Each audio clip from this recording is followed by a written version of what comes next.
Kaixo eta ongi etorriak saio berri batera, gaur maiatzak 29 osteguna elkarrizketa bakarra izango dugu. Gaurkoan, BDZ elkartetik Patxi Gerrikorekin egongo gara. Igandean, ekainaren batean, 12etan, baluartetik abiatuta manifestazio bat egingo dute, Israelekin harremanak hausteko eskatzeko, eta honen inguruan hitz egingo dugu berarekin. Baina elkarrizketa honekin hasi baino lehen goazen gure betiko edukia ikustera.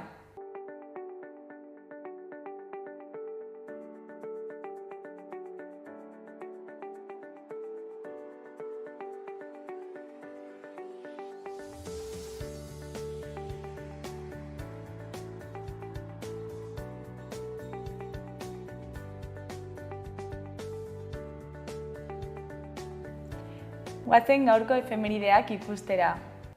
Gaurko egun batean, 1937ko maiatzaren 29an, euskaraz hitz egitea debekatua zegoela eta salaketak jarriko zituztela jakinarazi zuen Donostiako agintari frankistek zirkular bidez. Guardia Zibikoa izeneko erakundea sortu zuten kalez jantzita joaten ziren guardiekin. Inork ez zuela gaztelania ez zen hizkuntza zein dialektorik hitz egin bermatzeko.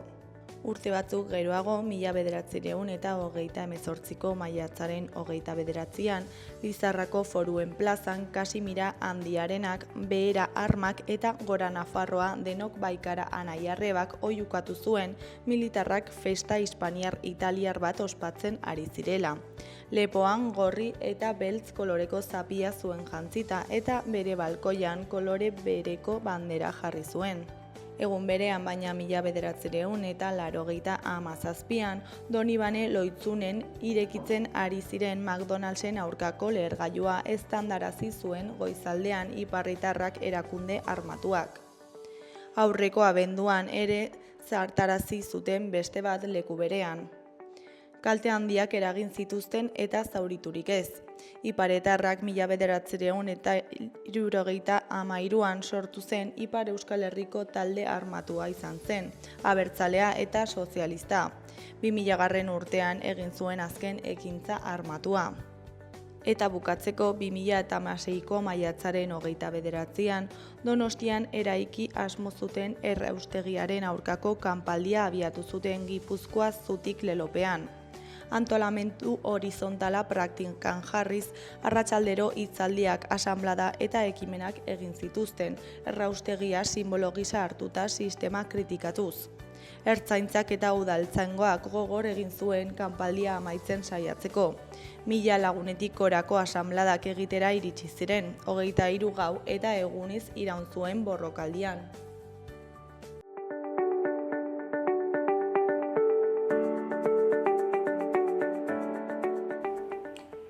Errepasatu dezagun aste honetarako agenda. Maiatzaren 29an, osteguna Palinpestoa liburua aurkeztuko du Jose Austin Arrieta egileak. Josu Jimenez Maiak aurkeztu du solasaldia. Arratsaldeko 7etan Karrikirin.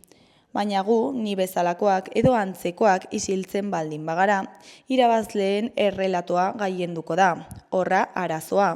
Jose Austin Arrieta gure idazlea da eta horrekin batera familia herrikoi baten azken agurra. Euskararen erabiltzaile suharra eta Euskal Herri Libre Batu eta Sozialistaren aldeko militante ezaguna. Liburuak badu kutsu autobiografikoa, familia, idazle eta militantearen goraberak kontatzen ditu. Ostegunean baita ere, Otsegunak programazioaren barna, ahots hutsezen kontzertua egongo da Zaldiko Maldikon. Zaldiko Maldiko elkarteak ostegunetan antolatzen ditu musika emanaldiak. Oraingoan ahots hutsez taldeak joko du. Hitzordua arratsaldeko 8etan izango da elkartean bertan. Egun eta ordu berean, Alternation izeneko gastroshowa egongo da geltokin. Ahots efektuak eta emakume kurioso bat. 2, 3, 4, 5 zenbat ahots eduki ditzake gorputz bakar batek? Ahotsa identitatea da. Identitatea bakar alda? Ahots efektuak eta emakume kurioso bat, hainbat ahots, hainbat identitate, psikopatologia bat eta konferentzia bat. Idoia Tapia aktore eta baislari iruindarraren lana Alternation eta geltokiko gastroshowean taularatuko du. Ostegunarekin bukatzeko Oko Andra Maria plazan, arratsaldeko 8etan, kantu eta hitza programaren baitan, Frikun taldea egongo da kontzertuan. Frikun Euskal Herriko 4 musikari eta afro-rock talde bat dira. Hein handi batean, Afrika mendebaldeko musika elektronikoan inspiratuak, baina nortasun musikal propioa sortu dutenak. 2022an kaleratu zuten Ezkerreko Herria autoekoizutako azken diskoan doinu liruragarriak eta erritmo uhinak uztartzen dituzten konposizio originalak daude. Baita kritika sozialaren, hausnarketa globalaren eta introspekzioaren artean dabiltzan euskarazko hitzak ere. Ostiralean, maiatzaren 30ean, 100 urteko gerra Palestinaren aurka liburua izango du aztergai irakurle taldeak Katakrak liburutegian. Palestinako historiari buruzko azterketa integral bat idatzi beharrean, Palestina menderatzeko borrokak gerturatutako 6 inflexio puntutan jarri du arreta Rashid Khalidik. Iñaki Alegriak euskaratu du liburua eta Katakrakeko irakurle taldean izango dute aztergai arratsaldeko 7etan. Larunbatean Sanduzelaiko Zibiboxeko ekitaldia aretoan arratsaldeko 6etan haur eta familiendako zinema euskaraz egongo da. Deep Sea sakontasunera bidaia bat izeneko filma jarriko dute.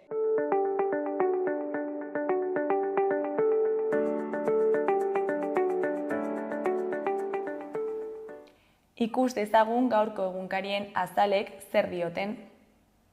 Diario de Noticiasen titular nagusian, bidean anbulantzien enpresa publikoa larunbatean hasiko da 15 egoitzarekin.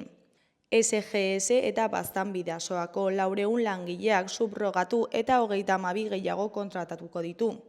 110 ibilgailu izango ditu, horietatik 71 rentik erakoak, azken teknologiaz hornituak. Iruñeko Agustinus industrialdean dagoen zentro batek koordinatuko du flota. Argazki nagusian, kaiuko bidaiariak salbu jartzen saiatzen ari dira. Honen titularrean, kaiuko baten iraulketa tragikoa Hierron. Ontzi bat ondoratu da 152 bidaiariekin eta 4 emakume eta 3 adingabe hil dira. Hori koloreko berrietan, batetik Jala Palestina, Afan Alzheimer Martirina Gaiteroak eta Alberto Gurrea Txupinazorako hautagaiak izango dira. Bestetik Alde Zaharra elkarteak 40 urte bete ditu. Eskuineko aldeko berrietan, alde batetik Foru Gobernuak esan du ez duela Europar Batasunean euskararen ofizialtasunaz iritzirik. Beste alde batetik azterlan batek Altsasuko poligono berri baten bideragarritasuna aztertuko du. Jarraian, Rosierrek azterketa medikoa pasatzen du eta 15 milioiko klausula izango du. Azkenik Legardako gasolindegia eta jatetxea hartzeko dunen konkurtsoan dago. Diario de Navarra egunkarian, titular nagusian, Leire Diezen kasuak berriro aztoratu ditu PSOE eta Pedro Sánchezen gobernua. Espedientea ireki diote alderdiko desaerotasuna lasaitzen saiatzeko. Argazki nagusian, etorkinak uretatik ateratzen saiatzen, ontzia irauli ondoren. Honen titularrean, tragedia berria El Hierron. 7 emakume hil dira etorkinez betetako ontzi bat lurretik metro gutxira iraulita.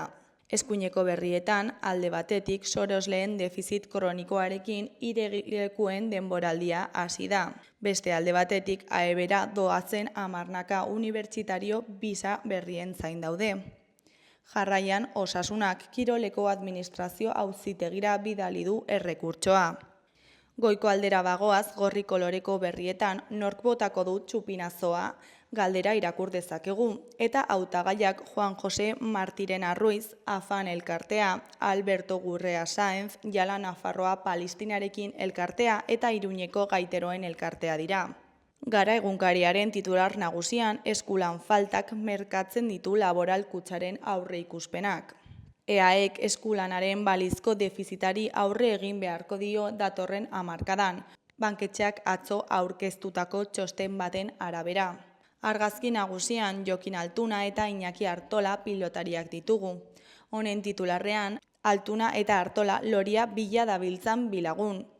Jokin Altuna da favorito Bizkaia pilotalekuan jokatuko den buruz buruko finalean, bere 8 txapelekin abalatuta. Naiz eta berak ohartarazi duen estadistikak ez duela partidarik irabazten. Bere lagun Iñaki Artolaren aurka neurtuko ditu indarrak 2021ko zauria itxi eta bere palmaresa estreinatzea erabakita biek bat egiten duten duelu batean. Materiala ez da aitzakia izango. Eskuineko berrietan, alde batetik, Gogorak Iratxe Sorzabalen eskubideak defenda ditzan eskatu dute. Beste alde batetik, AEBko sorosleak Gazako garbiketa etnikoaren aitzindaria. Bukatzeko, beraberak Eltxe menderatu eta bere 10. liga jokatuko du. Berria egunkariaren titular nagusian hau irakur dezakegu.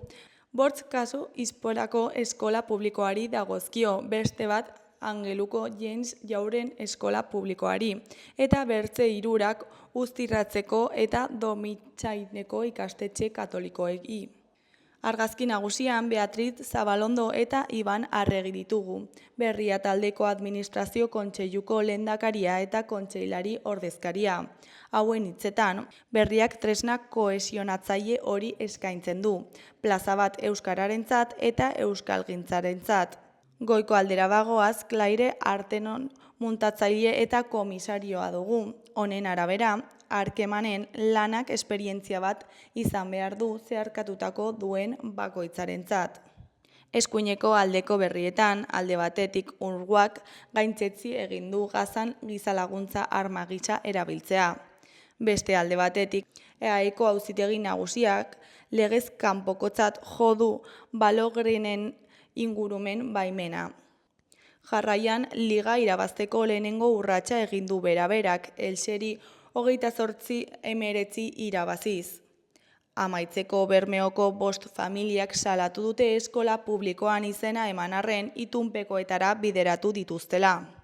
Euskal Herria Irratiari dagokionez, titular nagusian Iruñeko Gaiteroak, Afan Elkartea, Alberto Gurrea, Juan Jose Martirena eta Jala Nafarroa Elkartea dira 2025ko txupinazoa botatzeko hautagaiak. San Ferminetako mahaia osatzen dute 21 entitateek bozketa egin zuten atzo proposatutako 7 hautagaitzen artean. Herritarren bozkara iritsi diren 5 hautatzeko. Kanpoan geratu ziren BSH-ko langileen proposamena eta Idoate ostalari familiaren hautagaitzak. Eskuineko aldean, goikoan, Pirineetako Izkeren inguruan Josune Aznarezekin. Aezkoa, Zaraitzu eta Erronkariko euskalki edo hizkerak aztertu ditu Josune Aznarez filologoak. Behekoan, Senyora sariketaren 5. edizioko finala larunbatean izanen da, Zaldiko Maldikon. Amaia Elizagoien, Malen Alzuarte, Joane Aldarur, Irati Tolosa, Kristina Mardaras eta Rosi Lazkano arituko dira bertsotan emakumei eta genero desidentei plaza ematea helburu duen sariketaren azken saioan.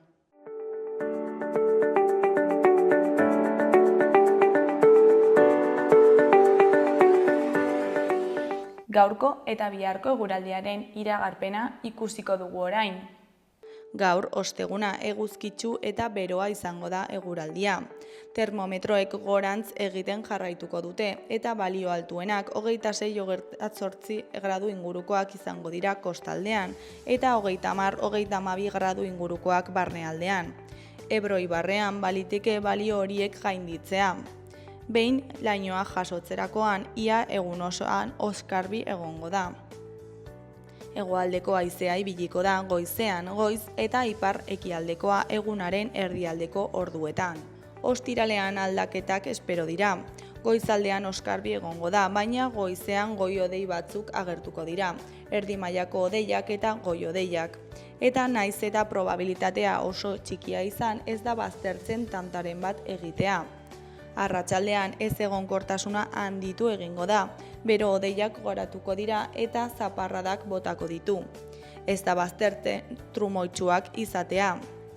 Haizeak hegoaldetik joko du hasieran, baina goizean mendebal ipar-mendebaldera egingo du kostaldean. Arratsaldean haizea zakartu egingo da eta barnealdera hedatuko da. Haizearen norabide aldaketa goiztiarrak kostaldean, tenperaturan aldaketa handirik ez izatea ekarriko du. Aldiz, barnealdean pixka bat igoko dira maximoak.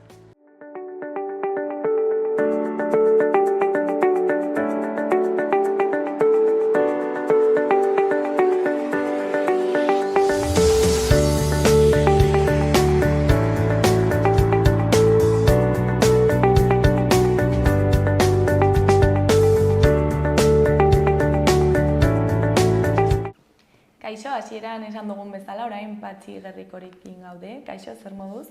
Ongi, mila esker inbitatzeagatik. Bueno, BDZ eta elkartetik zatoz, ez Bai. dugu komentatu. Aha. Eta, bueno, onera etorritzara, igandean manifestazioa egingo duzuelako Iruñean, ezta? Hori da, bai. Ja, igande honetan egongo da urgentziazko manifestaldi bat. Eta, bueno, gero esplikatuko dugu zergatik eta... Baina izango da baluartetik goizeko 12etan. Bai, gero sartuko gara manifestaldia, Hori da. baina guazen pixkat komentatzera Bai. egoera. Bueno, ze puntutan gaude orain Palestinari Bueno, dagokionez. momentu honetan egoera iaia apokaliptikoa da Gazan. Bueno, datu batzuk emateagatik, ia 600.000 pertsona daude gosearen azken fasean, bosgarrenean.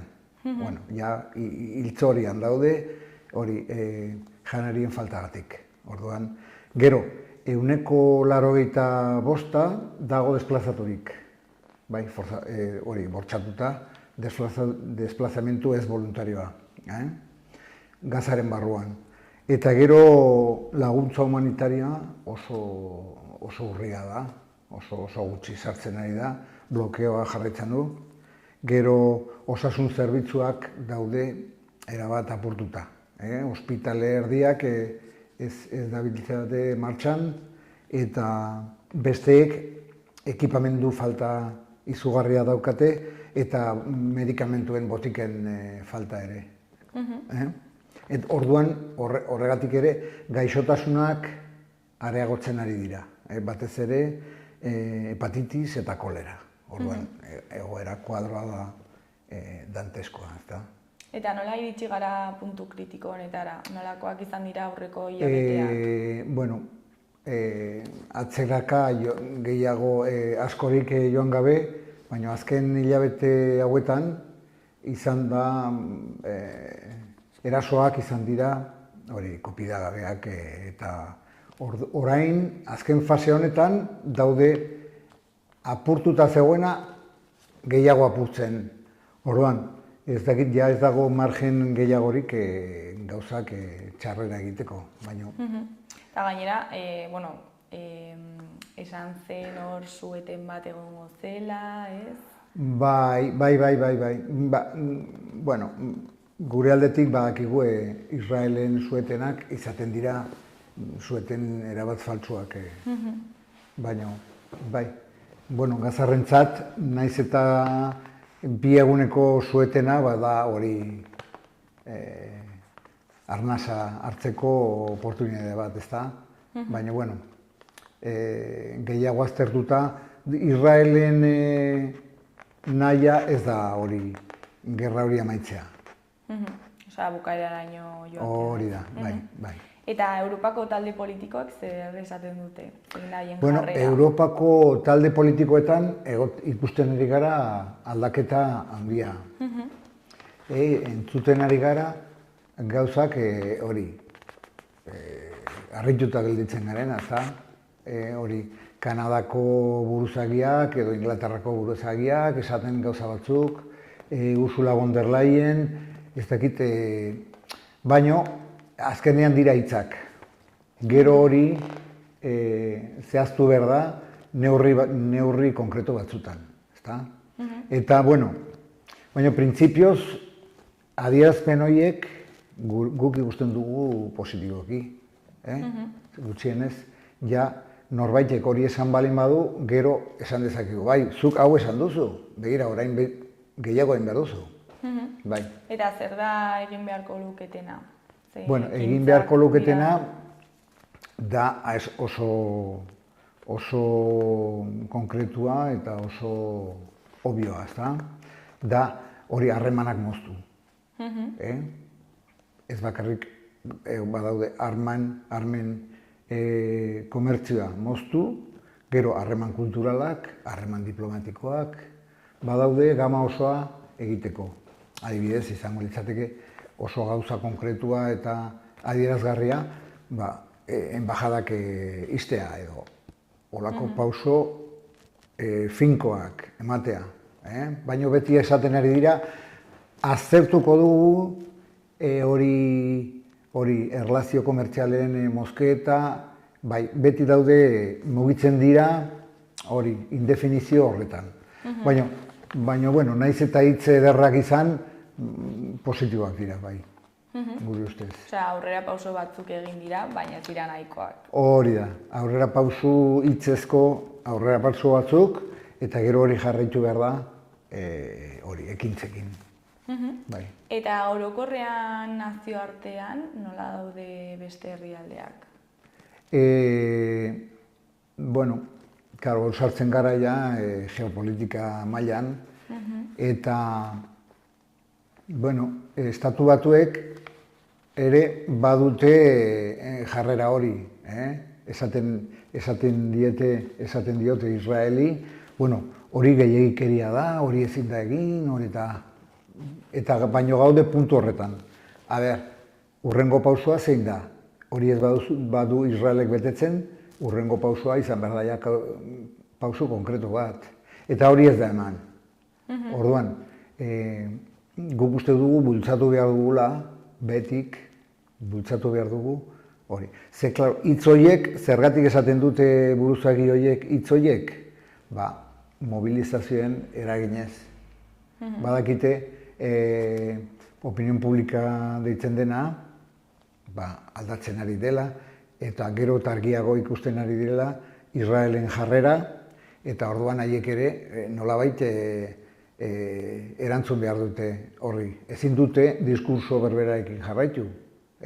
Israel gure defentsa, orainik ez dute esaten Israelek defentsa eskubidea daukala, hain argi.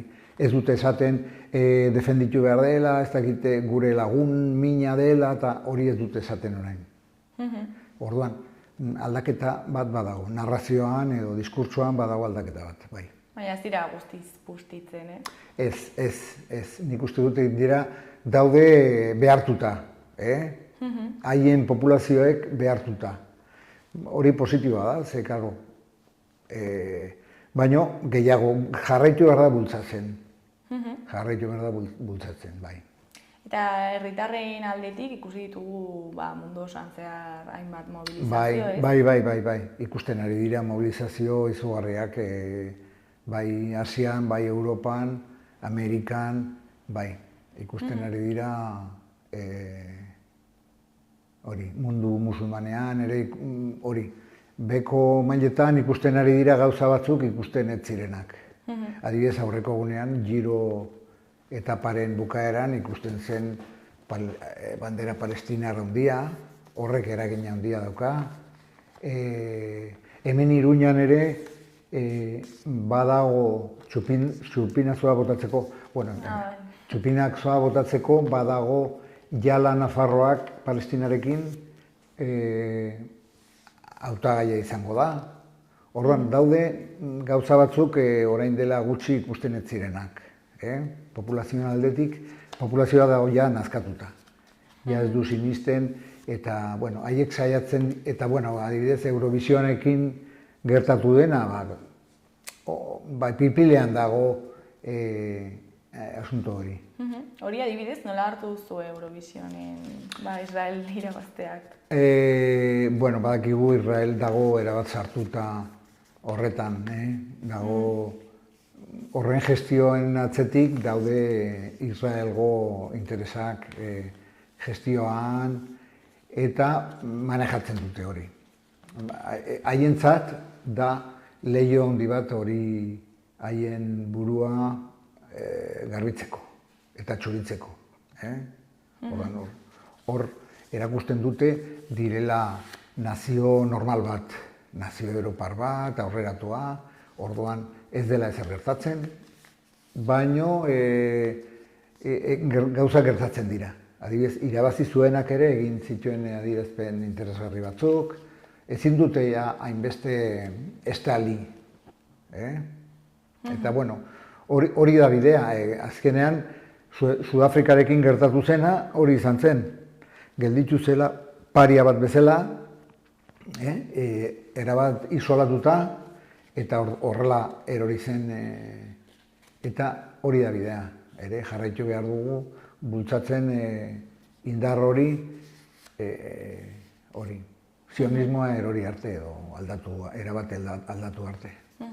Eta badakigu Israelgo jendeak zer iritzi daukan, ez dakit bakarrik autoritateen aldetik den erasoa edo denak hor daude? Bai, bueno, Israelgo gizartea da nahiko berezia, dago oso militarizatuta, baina ja txikiak direnetik,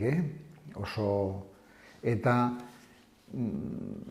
oso bideratuta dago diskursoa, hezkuntza, orduan, bai adibidez, akademiko batek, Israelgo akademiko batek, aztertu zituen Israelgo testuliburuen trataera palestinarrekiko.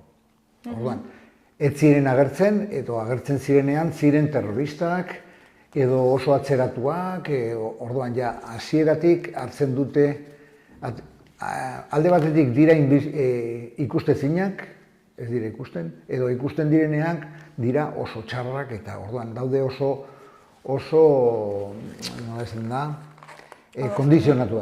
kondizionaturik hori pentsatzeko.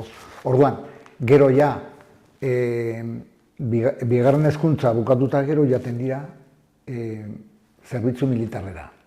Eta hor ja, orduan daude oso gutxatuta.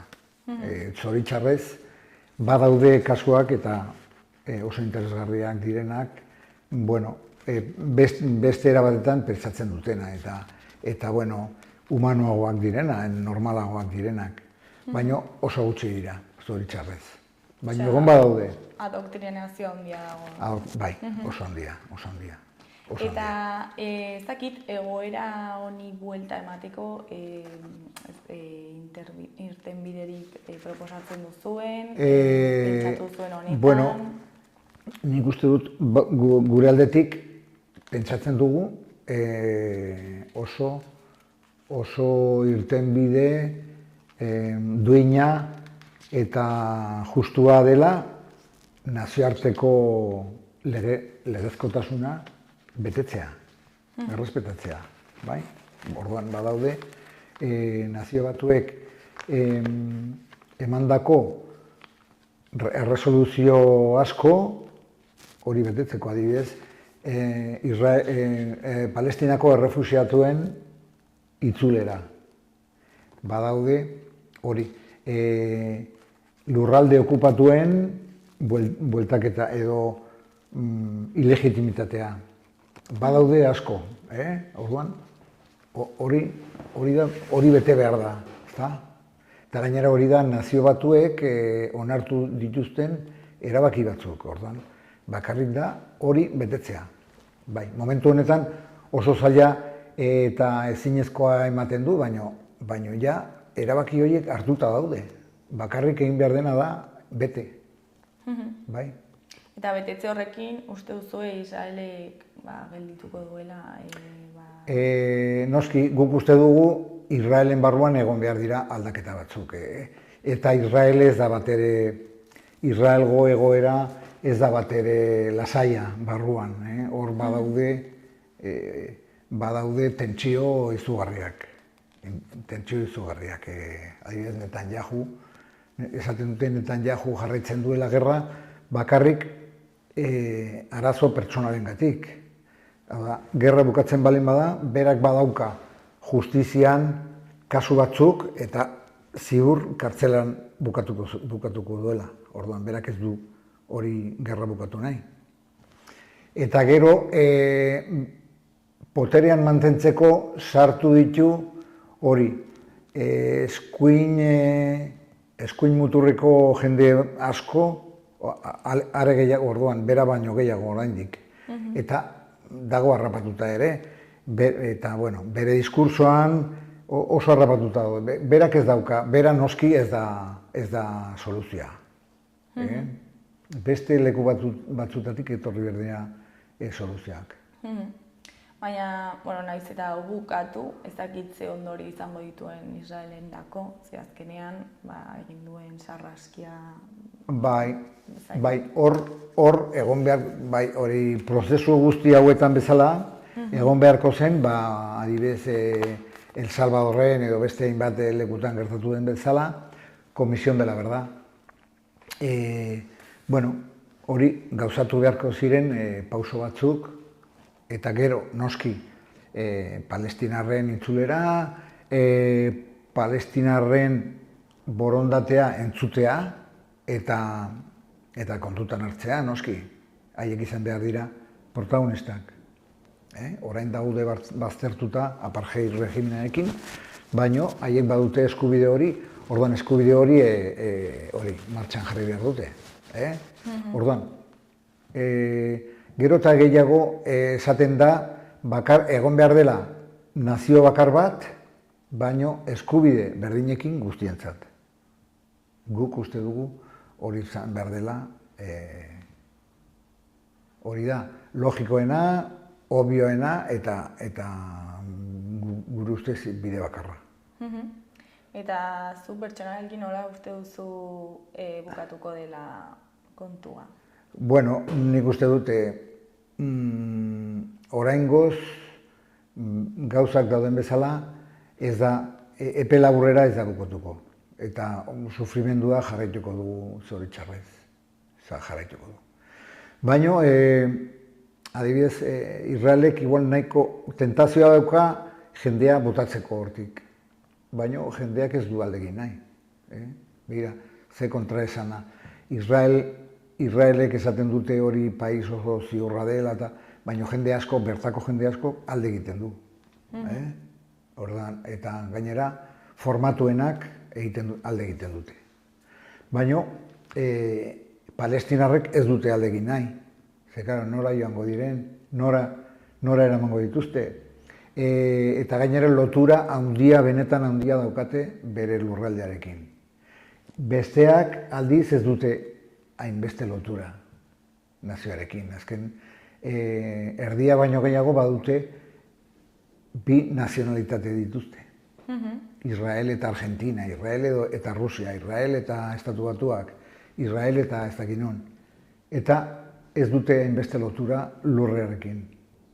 Eta hori asko nabaritzen da. Eta hori, palestinarrek badute lotura hori, eta komunitate zentzu bat, eta oraindik ere, bestela etzin da horrela bizi. Balore horiek gabe... Zerbaiten gatik izango da. Bai. Eta, esan dugun bezalaren, igandean manifestazioa egongo da. Hori da. Eta bereziki Israelekin harremanak usteko eskatu duzu, ez da? Hori da. Esan dudan bezala, adierazpenak oso onak dira, oso positiboak, bai Europa mailan, bai Nafarroko mailan, bai Espainia mailan, bai oso ongietorriak dira. Baina ezin dira horretan gelditu. Adibidez, Nafarroan badugu gauza konkretu batzuk, badugu CAF enpresarekin, hemen CAF filial pare bat badaude. Orbital eta Martínez Torres, eta hoiei laguntzak Nafarroako gobernuak gure inpustuekin ematen die laguntza. Hori ez da onargarria. Oso gauza konkretua da hori moztea. Gero, baita ere, Teva, Israelgo enpresa farmazeutikoak asko saltzen du hemen Nafarroan. bai botikak, bai osasun ekipamendua, orduan, hori ere da, hor daukate, Nafarroako agintariek oportunitate bat zehazteko borondate horri ematea zehazpen konkretu batzuk. Eta hori moztu. Gero, baita ere, kulturaldetik, esan, hemen sionismoarekin kolaboratzen duen inor ez dauka hemen lekurik. Ez abeslaririk, ez artistarik, ez ezer. Ez kirolaririk ere, bai. Horretan aurreratu behar da, bai. Eta zergatik iruditzen zaizue hain garrantzitsua harreman horiek haustea? Zer eragin izango ditu Israelek? Bueno, horrek Israel ahultzen du hori, noski. Israel eta nabarmen gelditzen da mundu osoaren gainean, aurrean. Eta orduan ja potere hori galtzen du. Israeli asko arduratzen zaio haien itxura. Orduan, hori mantendu behar dute, orduan, ikusten badute hemen ez dutela, mozten dela haien aurkezpen bat, aktuazio bat, baluarten edo, horrek eragin handia dauka. Bai. Eta ezakit, Nafarroko gobernuarekin hemen gerturago gelditzen zaigulako, hitz egiteko aukera izan duzuen horren inguruan. Bai. Eta, bide honean daude, haiek prest daude hori aztertzeko, eta, guk jarraitu eta insistitzen jarraituko dugu, bai, hitzak oso ongi daude, eta, badaude hemen gauza batzuk, konkretu batzuk egiteko. Eta, bide horretan gaude. Adibidez, datorren astean etorriko da, Palestinako aktivista bat, Munir, eta egongo da parlamentuan hizketan, ere egongo da Gasteizeko parlamentuan, eta gero egongo da ere plazaran, asteartean, uste dut zazpianetan, plazaran egongo da hitzaldi bat, oso interesgarria izango da. Eta berak ekarriko du bertako berriak, azken berriak, eta nola ikusten duten haiek zuzenean, zer eskatzen digute haiek guri, oso interesgarria izango da. Eta gero igandekoaz aparte ere beste manifestazio batzuk aurre ikusiak dituzu, ezta? Bai. Egongo da ekainaren 14an Donostian egongo da manifestazio nazionala, KAFek badauka proiektu batzuk Jerusalenen, eta proiektu horiekin zer egiten ari da. Ilegalki okupatuta daude lurralde batzuk, horiei legezkotasuna ematen, eta hori ez da onargarria. Horiek, nazio batuetako erabaki guztien arabera, hori da erabat ilegala. Orduan, KAF egiten ari da ilegaltasun izugarria. Orduan, da hori gogoratzeko eta hori salatzeko eta horren aurka bultzatzeko egingo da hori. Eta jendeak erosi nahi badu hori tiketa, autobuserako tiketa, egongo da, larunbat honetan egongo da, badago Iruñeko Aldezarrean, badago festa bat, eta hori izango dugu guk mahai bat, materiala saltzen, eta tiket horiek ere saltzen. Gainera ez da KAF enpresaren aurkako lehenengo manifestazioa? Ez, hau da, badator atzetik kanpaina bat hori da. Da gainera KAFek badakigu oso, prestigio handia dauka, eta soberan dauzka kontratuak, proiektuak, eta uste dut ez dela erabatean onargarria proiektu horrekin jarraitzea. Askoz ere gehiago daukate mundu osoan, eta justu horiek utzi beharko dituzte. Eta ezakit intentzioa agertu duen proiektu horrekin ezakit zalantzan jartzea? Gero eta gehiago barrutik sindikatuek, akzionisten, ikusten ari dira keinu batzuk, horrekin ez daudela eroso. Noski, Gazako egoera ikusita edo Zisjordaneko egoera ikusita, ez dira ongi sentitzen, jakiten hori laguntzen ari direla, genozidio hori, ez dakit orduan. Goierrin adibidez, Gipuzkoako Goierrin, jendeak badauka oso kontraesan handia. Orain dela gutxi arte egon dira borrokatzen torturaren kontra, ez dakit zer kontra, eta orain justu torturatzaileak laguntzen ari dira. Orduan guk uste dugu hori kafe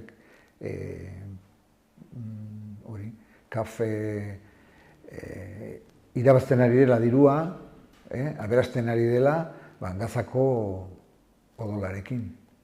Eta hori da, hori salagarria, eta ezin da horretu.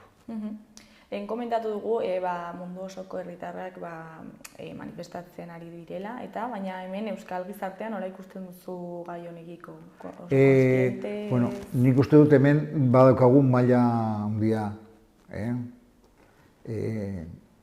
Bai kirolen artean, kultura artean, kultura arloan ikusten dira populazio mailan mugimendu handia. Eta badago,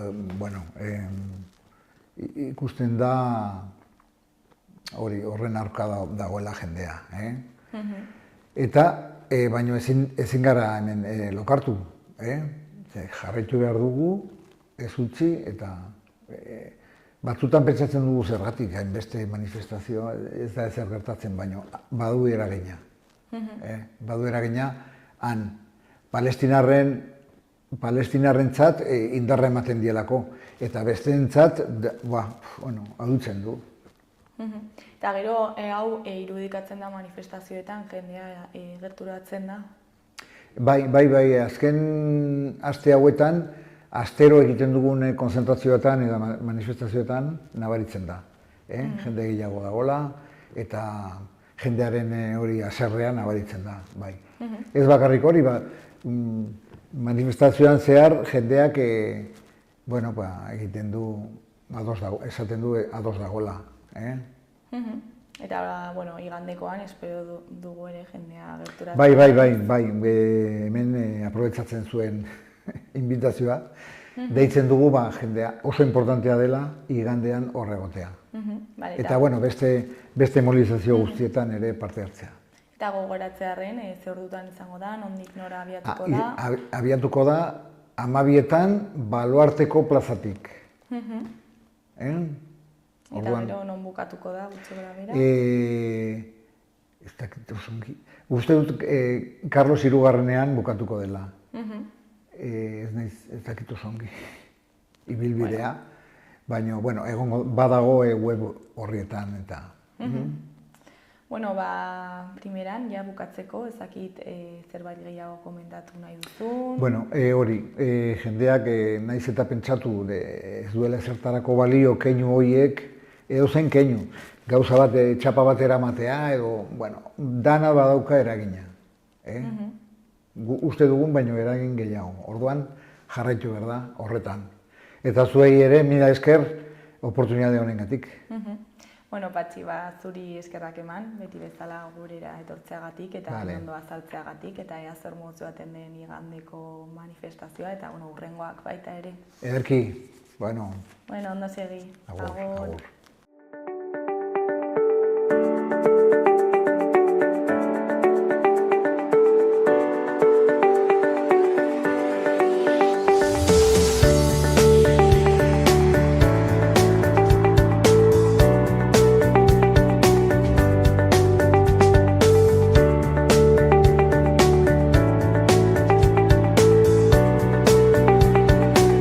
Gaurkoz, hau izan da dena, bihar itzuliko gara eduki eta elkarrizketa berriekin. Mila esker zuen arretagatik beti bezala. Agur, bihar arte.